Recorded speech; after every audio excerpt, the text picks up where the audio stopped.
बेटा देखो, इस क्लास में हम आपको इफेक्टिव न्यूक्लियर चार्ज को कैलकुलेट करने का तरीका बताते हैं। हम इफेक्टिव न्यूक्लियर चार्ज कैसे कैलकुलेट कर सकते हैं किसी भी इलेक्ट्रॉन का। जैसे हमारे पास कोई एटम होते हैं, उस एटम में डिफरेंट सेल होते हैं, उन सेल में डिफरेंट क्या होते हैं, सब सेल ऑर्बिटल होते हैं। तो उन ऑर्बिटल में जो इलेक्ट्रॉन प्रेजेंट होता है तो उस पर इफेक्टिव न्यूक्लियर चार्ज कैसे कैलकुलेट करें। तो बेटा जो इसको निकालने का जो तरीका होता है, जो फॉर्मूला होता है, वो फॉर्मूला होता है बेटा Z effective is equal to Z minus में सिग्मा। जेड क्या होता है, एटॉमिक नंबर को रिप्रेजेंट करता है, और एटॉमिक नंबर क्या होता है बेटा, किसी भी एटम का जो न्यूक्लियर चार्ज। क्योंकि एटॉमिक नंबर क्या होता है बेटा, इज इक्वल टू होता है बेटा प्रोटॉन के। तो बेटा किसी एटम में जितने प्रोटॉन होते हैं ना, वो उसके क्या होते हैं, न्यूक्लियर चार्ज होते हैं।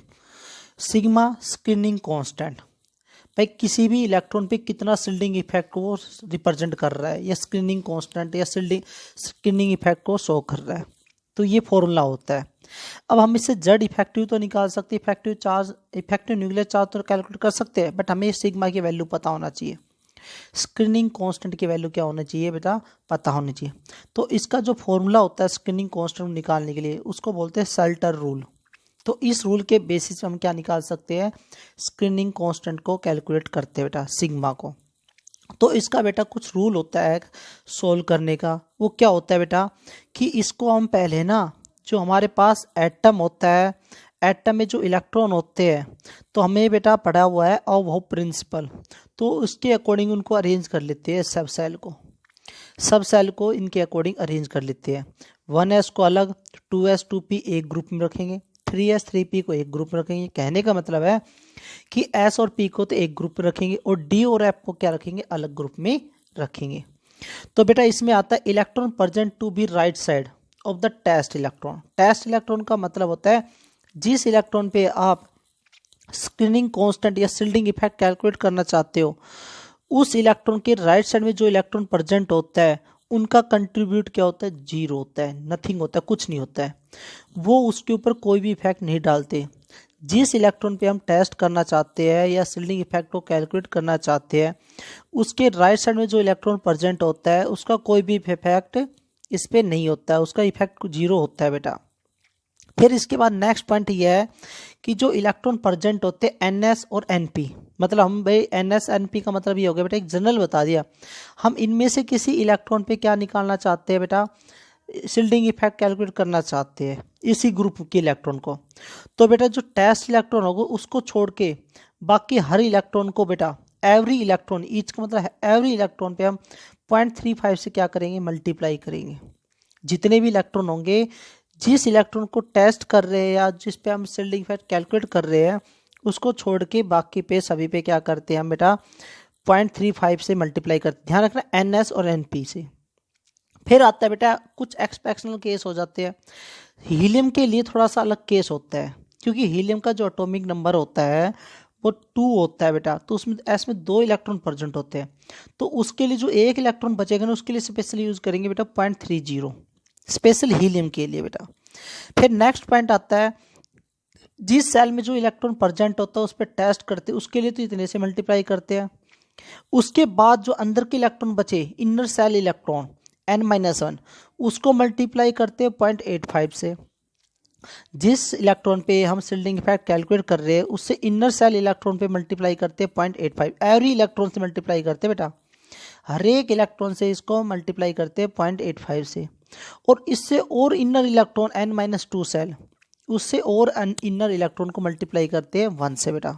ये तो हो गया बेटा NS और NP के लिए।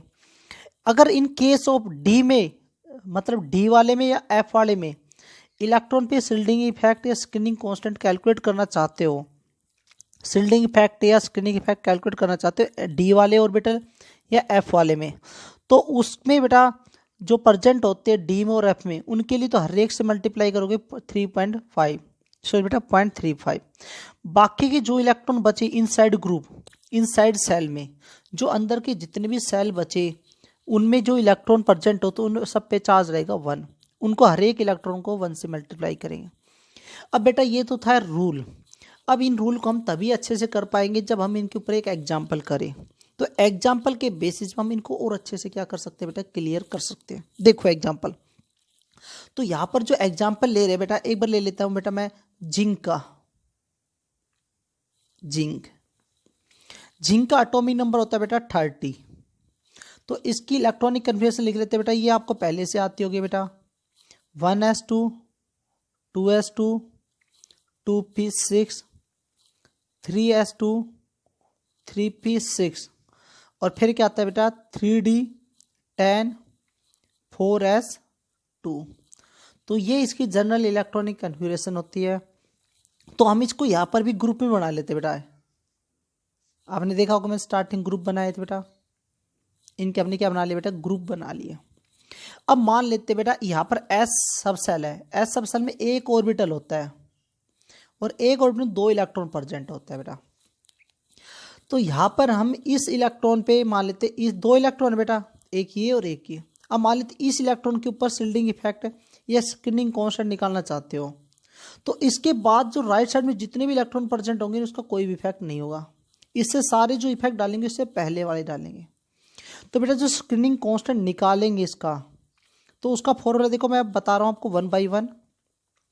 सबसे पहले बेटा देखो n और s p में निकालने का, कि बेटा जिस n का मतलब सेम सेल में, तो बेटा सेम सेल यही है, तो इसमें जो इलेक्ट्रॉन प्रेजेंट होता है उसको मल्टीप्लाई करते हैं 0.35 से।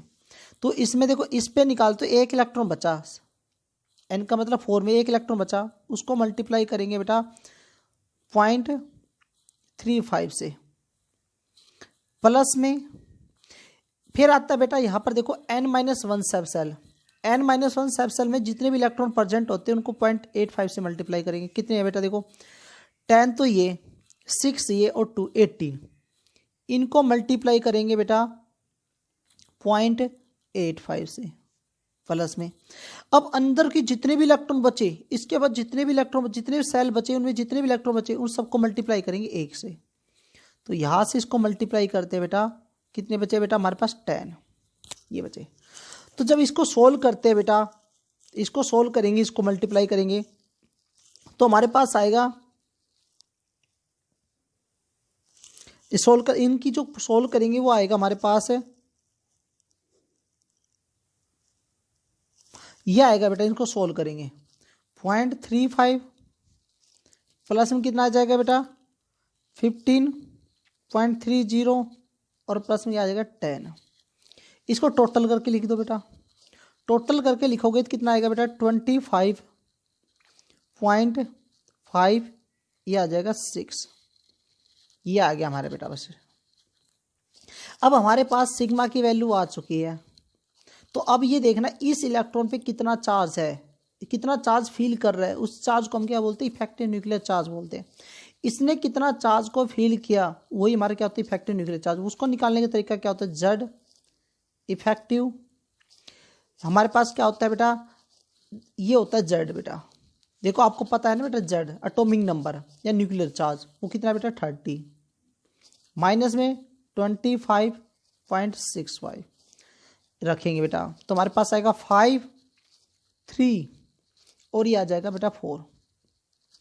इतना चार्ज फील करेगा बेटा वो, जो ये वाला इलेक्ट्रॉन है न्यूक्लियस के इतने चार्ज को फील करते हैं, इसका इफेक्टिव न्यूक्लियर चार्ज ये रहेगा। अब दूसरा एक और एग्जांपल इसी पे लेते हैं बेटा। अब बाय चांस देखो मैंने बताया ना डी और एफ वाले में से अलग केस होता है, उसका अलग केस क्या होता है देखो बेटा। अब बाय चांस हम इस पे निकालना चाहे 3D के लास्ट इलेक्ट्रॉन पे, 3D के लास्ट इलेक्ट्रॉन पे, तो 3D के लास्ट इलेक्ट्रॉन पे निकालना चाहते हैं, देखो बेटा ध्यान से, 3D के लास्ट इलेक्ट्रॉन पे क्या निकालना चाहते हैं, उसका इफेक्टिव न्यूक्लियर चार्ज निकालना चाहते हैं।